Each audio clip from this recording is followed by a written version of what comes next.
I'm trying. Well, What? let me not say that. I am doing Yeah, it, you're and I doing. got a lot of good tutelage from James, as far as how I need to maneuver, because he lets me come in on every third Thursday here to do like a setup. We do a tasting here. Yeah, I learned a lot from Shelton as far as coffee is concerned, but I learned more about cigars and the etiquette and the environment and the tasting of it. So these two gentlemen have been pivotal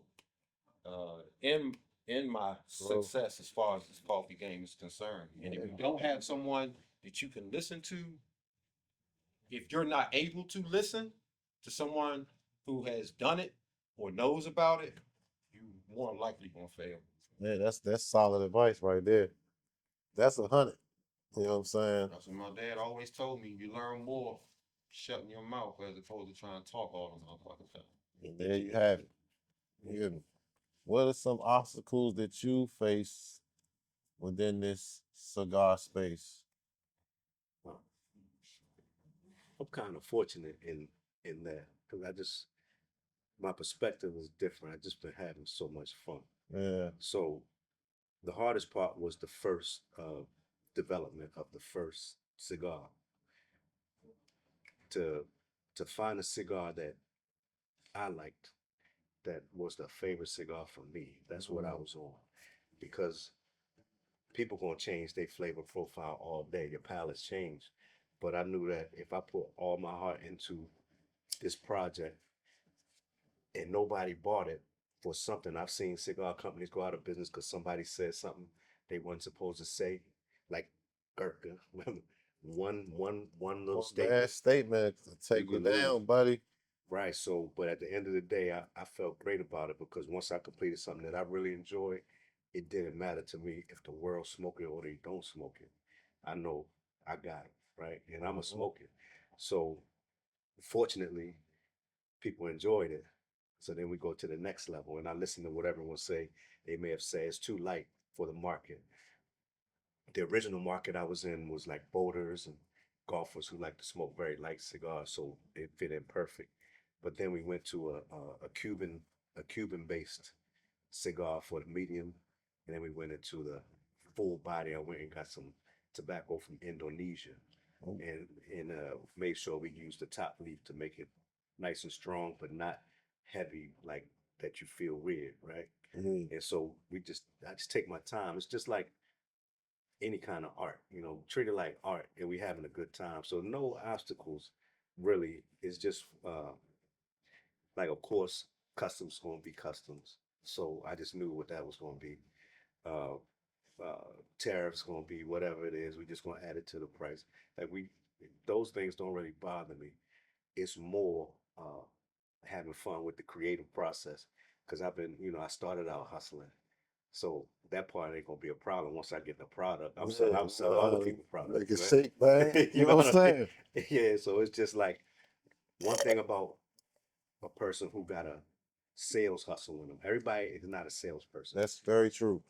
but if you have it and you get a hold of a product, you should be rich, right? You a person that can sell product.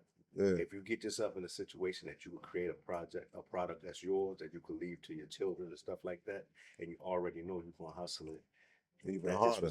that's why I was so exciting. And so it was like kind of like, This is it. I got this. yeah, yeah, Man. just going through the art of it. Like now I just gotta create the best thing possible in concept, right? I smoked enough. I smoked like 4 cigars a day for 4 years straight to understand what is the flavors and all of that. And seeing every customer I could see from all over the world. They would come into a tourist. I was in a tourist area, so people from all over the world. I could tell what they like, why they smoke. Uh, I found out these reasons. Like some people smoke, they don't even want to taste the cigar. They hate the flavor of a cigar, but they want to smoke. Right? Mm. They want to get on a boat and have the bottle and smoke Yeah, and like feel good. the look, the Right? feel. So you got to have those products too for the people that's they not like purists into it. But then you got the purists. One of my good friends, I'm gonna say I'm happy to have a good friend that's a cigar snob. I mean, vicious cigar snob.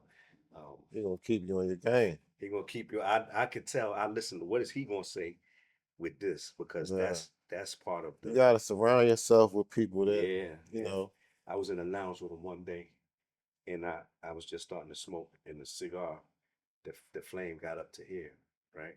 And he said, "Player, if that band catch on fire, you buying all of us cigars." Yeah, Because like it's gonna what you smell doing? different, right? Yeah, what you like what you doing? You know what I'm Yeah, saying? you know what I'm saying? Like You different. gotta have friends like Yeah, business partners, friends, especially yeah, like that. You know what I'm saying? yeah. But that's you got to be on point, right? Keep you on point Absolutely. because the people, and this is a person that cared for you. Imagine a person that don't care for you. Right. They're gonna destroy you if they could, right? Yeah, So, they use that against right. So it keep you on your level. Like when it came to the videos, you know what I'm talking about. I hear him when I'm lighting my cigar. What you gonna catch it on fire? You know, you. like you trying Hey to set it man. on fire? What you doing, right? So Barbecuing out here. you barbecue, yeah. Hey See what man. I'm saying? Gotta have So that's it's the for me it's the excitement. It's more I'm more excited for the business. So if it is an obstacle, it's just gonna kind of like be like, oh, okay, let's get into that. You know, it's more, it's a fun project. I always wanted to do business globally, and it's an easy entry to global business because it's not expensive to it is manufacture. it's a global it is a global It's business. a global business. Tobacco and coffee, or cigars and coffee, is a global enterprise, right? Yeah. So if you're gonna, since I was 35, I made a decision to be a billionaire. That's a whole other story. But I knew Stick in to the plan. yeah, yeah, yeah. I said 20 years, you'll be a billionaire. Coming up on 20 years short, and I don't even have a million.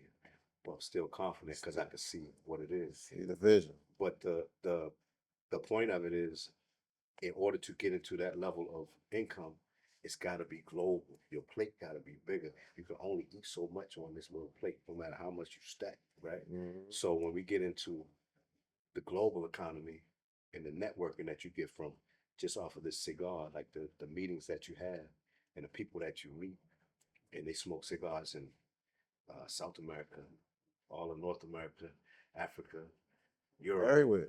everywhere, right? So if you get a quality product, you can do a little bit, a Everywhere. lot, That's all it takes. right? And A little bit of everything. I don't need everything but little. right. Because you know how we used to say back in the day, you don't want to get too hot, but you could be fine with two spots in Cameroon. Nobody even know who you are, but maybe you got two spots all over the world, Mhm. and that's how you know. What my man say, think big, bitch. Yeah, yeah, Think big, man. yeah. Just like.